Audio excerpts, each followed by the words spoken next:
it's just a beautiful, beautiful place.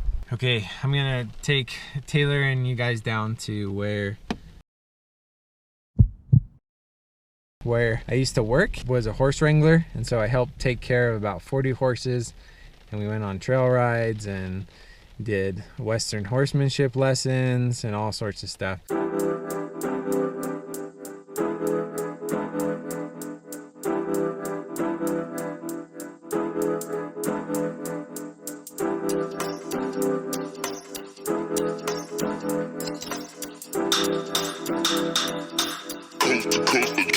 Next level. So this is the spot. This is where I worked, and this is where all the horses are.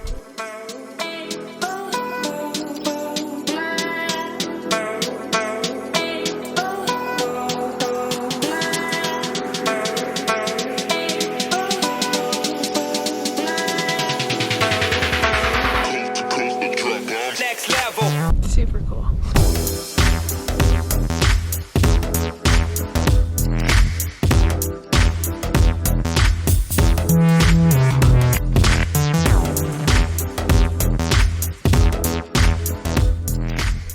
So it's been about 8 years since I worked here, and I think there's a couple of these horses that I recognize that I think are still here. I think the majority of them are newer horses that I've never seen before. But when I first got here, all the horses were out at pasture, and my job was to bring the horses in and then get on them one by one, saddle them, get on them, and then determine which pen to put them in, depending upon how well trained they were. And so if I could like put a little kid on them, I put them in the first pen. If I would put like a intermediate rider, I put them in the middle pen. And then if they were advanced rider, I'd put them in the far pen.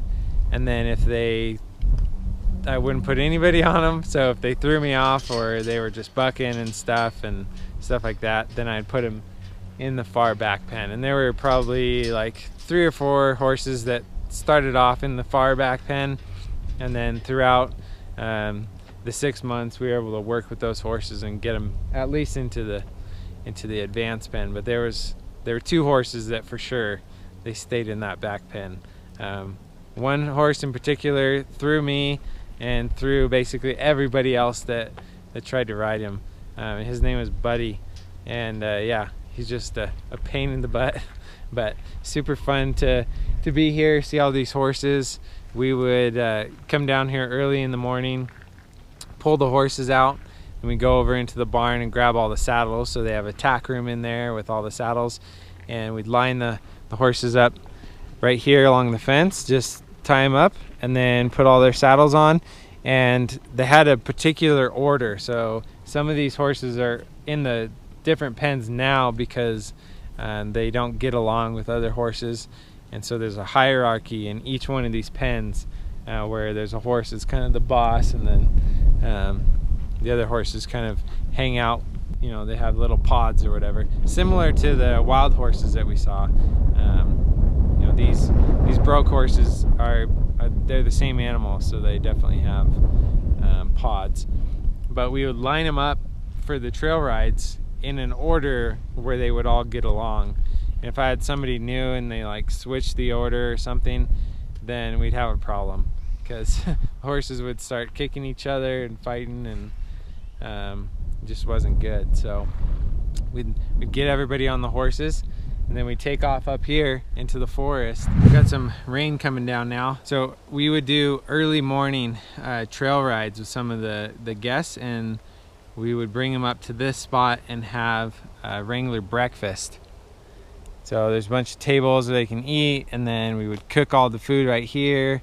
There's some hitching posts over there where you could tie the horses up, and it was just super fun to have the families up here and kind of have a morning together. It was one of my favorite parts of this job. Another thing that was fun that we did for the Wrangler breakfast is we'd cook French toast, and then the guests would have their plate, and they would put some stickum on the middle of the plate, which is like a little bit of maple syrup, and then we'd have them stand on one rock, and then we'd stand on another. They're about 10 feet apart or so, we'd scoop up the French toast and fling it to them, and then they'd have to catch it on their plate. And so because it was families doing this, they had a ton of fun and everybody's laughing and stuff, because some people would drop it on the ground, and I don't know, it was a bunch of fun. It's really good to be back here though and just kind of see this place, and all those memories are coming back, so it's really fun to visit. What do you think, Taylor? It's cool. It's fun to learn about different experiences you've had and memories you have. And yeah, so Taylor hasn't been here before, so it's fun for me to kind of show her everything and tell her the stories that went along with these places. Yeah. Yeah, it's cool. Whoa, getting lots of rain now. Lots of rain coming down. I'll take you guys over to see the arena.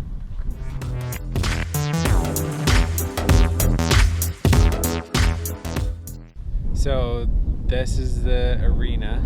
Teach Western horsemanship, how to sit in the saddle, the reins, types of gaits that the horses have. There's some obstacles in here, so the logs, the tires, like just kind of different fun things for people to do, especially people who had ridden horses maybe a couple times, but they wanted to.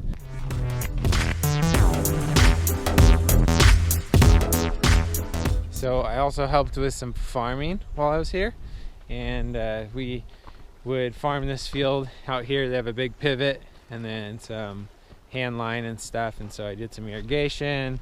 I drove the tractor.